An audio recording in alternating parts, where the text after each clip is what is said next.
नमस्कार मित्रांनो, स्वागत आहे मराठी इन्स्पायर्स इंडियावर। आज आपण त्या ऐतिहासिक भेटीबद्दल बोलणार आहोत जिच्यामुळे भारतात आणि ब्रिटनमध्ये एकच चर्चा सुरू आहे। ब्रिटिश पंतप्रधान पुन्हा भारतात आले आहेत, पण प्रश्न असा आहे की हे भेट देण्यासाठी आले आहेत की पुन्हा व्यापाराच्या नावाखाली भारतावर नियंत्रण मिळवण्यासाठी।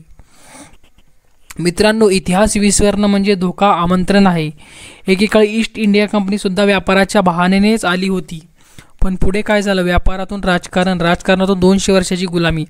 आज ब्रिटिश पंतप्रधान कीर स्टारमर भारतात आले आहेत। त्यांच्यासोबत तब्बल 100 पेक्षा जास्त ब्रिटिश उद्योगपती आणि म्हणत आहेत की हे आमच्या देशाची भारतासोबतची सर्वात मोठी ट्रेड डील आहे। ऐकायला छान वाटते, पण इतिहासाचा अनुभव सांगतो ब्रिटिशर जेव्हा भारतात काही मोठं घेऊन येतात तेव्हा भारताने सावध राहायला हवं। या भेटीमागचं कारण स्पष्ट आहे। ब्रेक्झिट नंतर ब्रिटनला नवीन बाजारपेठा हव्या येत आहेत। जगात आज सर्वात वेगाने वाढणारा बाजार म्हणजे भारत। भारताची फ्री ट्रेड ॲग्रीमेंट करून ब्रिटनला आपल्या उत्पादनांना भारतात विक्रीसाठी मोठा बाजार उघडायचा आहे। आता या करारानुसार भारताचा 99% माल ब्रिटनमध्ये 0 टॅरिफने जाईल आणि ब्रिटनचा माल भारतात फक्त 3% टॅरिफ देऊन विकला जाईल। पण मित्रांनो, इथेच तर धोका आहे। आपल्याकडे लोकसंख्या जास्त आहे, ग्राहक जास्त आहेत, म्हणजे बाजार मोठा आहे। ब्रिटनचं उत्पादन यंत्रांनी तयार होतं, स्वस्तात, जलद, मोठ्या प्रमाणावर। आणि तर जर असं स्वस्त ब्रिटिश माल भारतीय बाजारात भरून आला तर भारतीय उद्योग, विशेषतः लघु मध्यम उद्योग यांचं काय होईल? ईस्ट इंडिया कंपनीने सुद्धा आधी असंच केलं होतं। कापड व्यापाराच्या नावाखाली बंगालचं अर्थकारण उद्ध्वस्त केलं।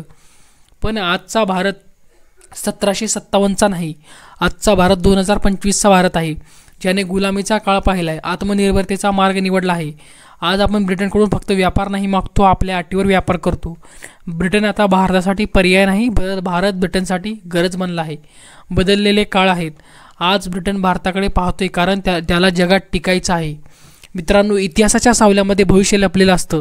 ब्रिटिश पंतप्रधान भारतात आलेत, स्वागत आहे, पण भारताने या करारामागे कडे फक्त उत्साहाने नाही तर शहाणपणाने पाहायला हवं, कारण व्यापार आणि वसाहतवाद यांच्या सीमारेषा नेहमीच अत्यंत बारीक असतात।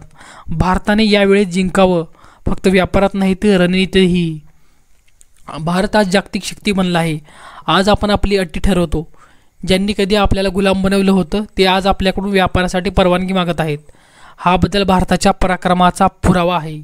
मित्रांनो, जर तुम्हाला भारताच्या अशा राजनैतिक आणि आर्थिक घडामोडीचे विश्लेषण आवडत असेल तर व्हिडिओला लाईक, शेअर, सबस्क्राईब करा आणि मराठी इन्स्पायर्स इंडियाला लाईक, शेअर करायला विसरू नका, कारण इथे मिळते राष्ट्रहिताचं प्रबोधन। धन्यवाद।